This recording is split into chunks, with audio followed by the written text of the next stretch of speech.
Number 1 है वो कहता है locate each of the following angles in standard position using a protractor और fair free hand guess. Also find a positive and negative angle coterminal with each given angle. तो बड़ा easy से questions हैं। हम लोगों ने कहा था कि हम एक प्लेन को 4 हिस्सों में डिवाइड कर लेते हैं। ये लाइन हमारी हॉरिजॉन्टल लाइन और ये वर्टिकल लाइन जिसको X axis and Y axis भी कहते हैं। फिर हम लोग इसको first quadrant, second quadrant, third and fourth के नाम से जानते हैं। और हमने कहा था यहाँ से 0 डिग्री से स्टार्ट करेंगे 90 डिग्री तक, और फिर हमने कहा था ये 180 डिग्री होता है और ये 270 डिग्री, और फिर अगर यहाँ पे वापस आए तो 360 डिग्री। तो असल में हमारा 0 से लेके 90 तक ये क्वाड्रेंट बनता है, 90 से 180 तक यहाँ बनता है, और इसी तरीके से ऑनवर्ड। तो फर्स्ट क्वेश्चन है आपके पास 170। तो हमने सिर्फ लोकेट करना है कि ये 170 किस क्वाड्रेंट में होगा, किस जगह पे होगा। तो यहाँ से हमें फौरन से पता चलता है कि 90 और 180 के दरमियान में 170 होगा। इसका मतलब है कि क्वाड्रेंट नंबर 2 के अंदर जो है वो ये लाई करेगा। और इसकी उसने ये भी पूछा था कि ये भी पता करें कि उसका जो एंगल होगा वो अपने को टर्मिनल से पॉजिटिव होगा या नेगेटिव होगा। तो हमारे पास चूंकि यहाँ पे अगर फर्ज करें 170 डिग्री बनता है, तो यहाँ से एंगल बिल्कुल क्या होगा, पॉजिटिव होगा, अपने को टर्मिनल से पॉजिटिव। क्योंकि जब हम अपना एंगल एंटी क्लॉकवाइज लेकर चलते हैं, एंटी क्लॉकवाइज जो घड़ी से उल्टी सिमत में चलता है, वो हमारे पास पॉजिटिव आता है। और अगर वो उल्टी सिमत में चले यानी कि क्लॉकवाइज सिमत में चलेगा, तो हम उसे कहेंगे कि ये क्या है, नेगेटिव है। तो अभी हमारे पास जो एंगल है वो हमारे पास क्या आ रहा है, पॉजिटिव आ रहा है। तो ये इसकी भी हम लोगों ने यहाँ पे आंसर बता दिया। तो ये वाले क्वेश्चन ज्यादातर एमसीक्यूज में पूछ सकता है वो, और वो आपसे एमसीक्यूज में क्वाड्रेंट्स के बारे में पूछ लेगा, पॉजिटिव नेगेटिव के बारे में पूछ लेगा। ये सारे एमसीक्यूज ज्यादा रिलेटेड क्वेश्चन है। इसी से अगला क्वेश्चन देखिए 780 डिग्री। 780 डिग्री का किस क्वाड्रेंट में होगा।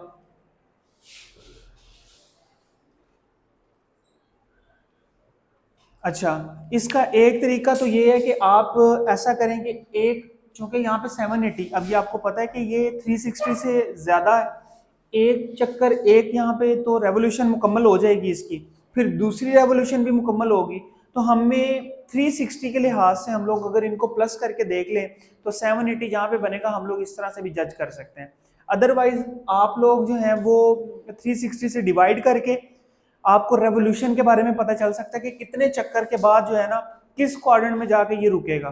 तो आप उससे भी अंदाजा लगा सकते हैं। अगर फर्ज करो 2 मुकम्मल चक्कर आ रहे हैं और एक 2.5 आ रहा है लेट से, तो आप बता सकते हैं कि 2 मुकम्मल चक्कर के बाद फर्स्ट क्वाड्रेंट के अंदर रुकेगा। या फिर उसके बाद आप उसका थोड़ा बहुत इमेजिन कर सकते हैं। 360 आपके पास बन जाएगा आई थिंक सो 720, और ये 80 डिग्री है, 60 डिग्री। आप तकरीबन ये भी फर्स्ट क्वाड्रेंट के अंदर आई थिंक सो लाई करेगा। ये यहाँ पे मौजूद है। तो इस तरीके से आपने देखना है, ठीक है। ये 360 का एक चक्कर मुकम्मल, फिर 360 का दूसरा चक्कर मुकम्मल, तो वो 720 बन जाएगा। 2 तो यहाँ तक हो गए, और जो 60 डिग्री रह गया था, अगर 60 इसमें मजीद ऐड करोगे तो वो इसी फर्स्ट क्वाड्रेंट में आएगा। ये इस तरीके से आपने जज करना है। फिर -100, अब देखो एंगल जो है वो जब नेगेटिव होगा, तो मैंने अभी आपको बताया था कि वो एंगल किस तरफ को चलेगा, वो एंटी क्लॉकवाइज या क्लॉकवाइज, नहीं क्लॉकवाइज। एंटी क्लॉकवाइज पॉजिटिव में था और एंटी क्लॉकवाइज क्या था, सॉरी क्लॉकवाइज जो था वो नेगेटिव में था। तो अगर 100 डिग्री में लेकर चल रहा हूँ तो देखो इसको भी आप इसी तरह याद रख सकते हैं। 0, ये -90, ये -180, यानी कि आप उल्टा स्टार्ट कर दें, वही एंगल्स जो आप लोग इस तरह से लेके आ रहे थे अब वो इधर से लेके जाना शुरू कर दें। तो 100 आपको पता चलेगा कि जो थर्ड क्वाड्रेंट है उसके अंदर हमारा वो लाई करेगा, ठीक है। और इसी तरीके से -500 भी। उसके बाद आप देखें क्वेश्चन नंबर 2 का कहता है identify the closest quadrantal angle between which of the following angle lies. आपने क्वाड्रेंटल एंगल्स कौन से हैं, ये आपके क्वाड्रेंटल एंगल्स है, 0, 90, 180, 270, 360, ये क्वाड्रेंटल है। अब कहता है कि ये जो एंगल्स हैं इनमें से कौन सा एंगल किसके करीब है। 156 पहला क्वेश्चन। अब 156 एंगल सबसे पहले तो आप मुझे बताएं कि सेकंड क्वाड्रेंट में होगा, फर्स्ट में होगा। 156 सेकंड क्वाड्रेंट में होगा। सेकंड क्वाड्रेंट में ज्यादा किसके करीब होगा, 90 के होगा या 180 के होगा, तो जाहिर बात है। तो बस आपने ये इस तरीके से इसको जज करके बताना है कि वो किसके ज्यादा करीब है। ये क्वाड्रेंटिकल एंगल्स है, तो आप जिसके भी करीब होगा वो एंगल आप बता देंगे। 318 है, 300 270 यहाँ से 318 किसके बराबर आएगा, किसके ज्यादा करीब होगा, 270 के या 360 के, आप डिफरेंस करके देख सकते हैं, जिसके ज्यादा करीब होगा आप बता देंगे उसको। अच्छा, ये क्वेश्चन भी हो गया। उसके बाद क्वेश्चन नंबर 3 देखिए, right the closest quadrantal angle. ये भी उसी तरह का सवाल है, सिर्फ यहाँ पे जो एंगल गिवन है ना वो गिवन है रेडियन में, पहले डिग्री में गिवन था, अब ये रेडियन में गिवन है। तो रेडियन में भी मैंने आपको इसका बड़ा आसान सा तरीका बताया था ग्राफ का, कि ये आपका 0 रेडियन है, 90 को हम लोग कहते हैं π/2 रेडियन, और 180 को हम लोग बोलते हैं पाई, और 270 को बोलते हैं 3π/4, और ये आपके पास 0 पे दोबारा बनता है 2π, यानी कि 360 डिग्री। अब इसके मुताबिक जो भी जिसके भी करीब है वो आप उसको इमेजिन कर सकते हैं, उसका आंसर ले सकते हैं। जैसे यहाँ पे π/3 अगर लिखा हुआ है तो पाई की वैल्यू वैसे भी आपको पता होनी चाहिए कि कितनी है, 180 के इक्वलेंट, और 3 है यहाँ पे, आप इसको सिंपल डिवाइड करें, 3 1 3, 3 6 18, और इसका मतलब ये 60 डिग्री एंगल बनता है, तो 60 डिग्री एंगल जो है वो यहाँ पे कहीं पे होगा। तो 0 और 90 से वो ज़्यादा करीब किसके है, 90 डिग्री। तो इस तरीके से आप इसका आंसर कर देंगे। इसी तरह कोई और क्वेश्चन इसमें आप देख लेते हैं, -π/4 लिखा हुआ है, -π/4 जी। तो -π/4, अब 180 डिग्री और ये 4 है, 4 1 4, 4 4 16, और 2 कैरी करेगा तो 4 5 20, -45 डिग्री। -45 डिग्री तो इन यहाँ पे क्योंकि ये माइनस में आ रहा है, तो यहाँ पे फोर्थ क्वाड्रेंट के अंदर या इसके सेकंड क्वाड्रेंट अगर नेगेटिव से देख रहे हैं तो वहां पे क्या करेगा, यहाँ पे लाई करेगा। ठीक है, तो अब ये बिल्कुल दरमियान में है, ये किसी भी सूरत किसी भी सिमत में जा सकता है, 0 के करीब भी जा सकता है और -90 के करीब भी जा सकता है।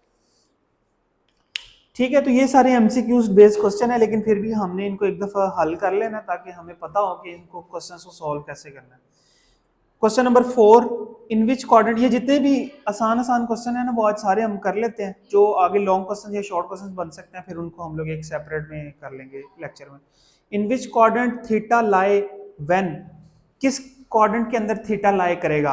अब ये क्वेश्चन कहाँ से आएगा, वो जो उसका क्वाड्रेंट पॉजिटिव, दूसरे में साइन और कोसिकेंट पॉजिटिव, टैन और cotangent positive, cosecant and cos and secant positive, बाकी तमाम जो है वो इनके अंदर नेगेटिव होंगे। तो अब हम क्वेश्चन नंबर अगर इसका 4 का पहला पार्ट देखते हैं तो वो कहता है साइन, ये जरा देख लीजिएगा question number 4 part number 1, sine theta is greater than 0, tangent theta is less than 0। ये जरा समझ लें आप लोग, तो आप लोगों को पता चल जाएगा कि क्वाड्रेंट कैसे जज करना है। विशाल सर यहाँ पे जरा फोकस करें। अब साइन थीटा ग्रेटर देन 0 है तो इसका मतलब पॉजिटिव होगा, पॉजिटिव होगा, साइन पॉजिटिव होना चाहिए। टेन थीटा लेस देन 0, इसका क्या मतलब है कि ये नेगेटिव होना चाहिए, टेन नेगेटिव होना चाहिए।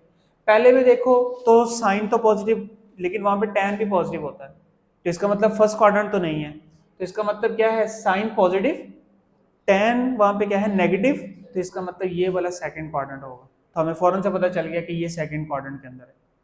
इसी तरीके से अगर मैं क्वेश्चन नंबर 4 वाला देखूं तो आप बता देंगे कोस थीटा लेस देन 0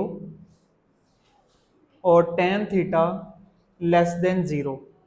अब ऐसा क्वाड्रेंट बताएं जिसके अंदर कोस थीटा लेस देन 0 यानी कि कोस थीटा भी नेगेटिव है और टेंजेंट थीटा भी लेस देन 0 या नेगेटिव है।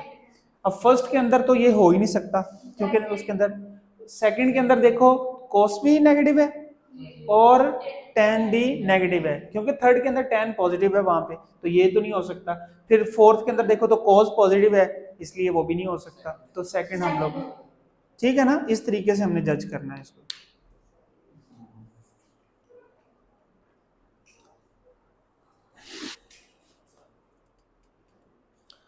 अच्छा जी, फिल इन द ब्लैंक्स, ये आपने कैसे करना है बच्चों, ये भी बड़े इजी क्वेश्चंस हैं। कोस नेगेटिव 150 लिखा हुआ है, यानी कि एंगल जो है वो आपको बताया है उसने, कोस 150। सबसे पहले तो एंगल देखो कि किस क्वाड्रेंट में है, क्वाड्रेंट कौन सा है, सेकंड वाला, 150 की वजह से। सेकंड क्वाड्रेंट में क्या कोस नेगेटिव होता है, जी नेगेटिव होता है, साइन और कोसिकेंट के अलावा कोस नेगेटिव होता है। तो इसके आंसर में भी आपने इसका जो सिंबल है वो आपने इस तरह से लगा देना है। लेट्स से मैं इसको इरेज कर दूं यहां से, यहां पे मैं इसको लिखता हूं दोबारा, cos नेगेटिव 150 इक्वल टू, उसने ना साइन पूछा हुआ है यहाँ पे 150। अब देखो cos -150, मैंने आपको बताया कि आपने पहले जज करना है कि ये 150 कहाँ पे है। आपने कहा सेकंड क्वाड्रेंट में, सेकंड क्वाड्रेंट में cos की वैल्यू क्या होती है, नेगेटिव होती है। जब नेगेटिव होगी तो इसका यहाँ पे भी सिंबल क्या आएगा, नेगेटिव आएगा। इसी तरह अगर सीकंट -60 देखें, ये जो क्वेश्चन है ये है आपका क्वेश्चन नंबर 5, बाकी आप लोगों ने खुद करने हैं, मैं ये बीच बीच में से करवा रहा हूँ। सीकंट -60, अब देखो सीकंट जो है वो इनवर्स होता है कोसिकेंट का, ये पॉजिटिव कहाँ पे होगा, सिर्फ फोर्थ क्वाड्रेंट में। अब पहले तो इसके एंगल पे आ जाओ, ये 60 डिग्री है, तो 60 डिग्री कहाँ पे होगा, फर्स्ट क्वाड्रेंट में, फर्स्ट क्वाड्रेंट में। और यहाँ पे इसका एंगल के साथ देखो माइनस लगा हुआ है, लेकिन फर्स्ट क्वाड्रेंट में होने की वजह से तमाम वहां पे जो एंगल्स होते हैं, वो तमाम जो ट्रिग्नोमेट्रिक फंक्शंस होते हैं वो क्या होते हैं, पॉजिटिव। तो इसका आंसर भी क्या होगा, पॉजिटिव होगा। इसको सीकंट 60 लिख देंगे हम लोग, ठीक है। इस तरीके से आपने इसकी क्या देनी है, जजमेंट देखनी है।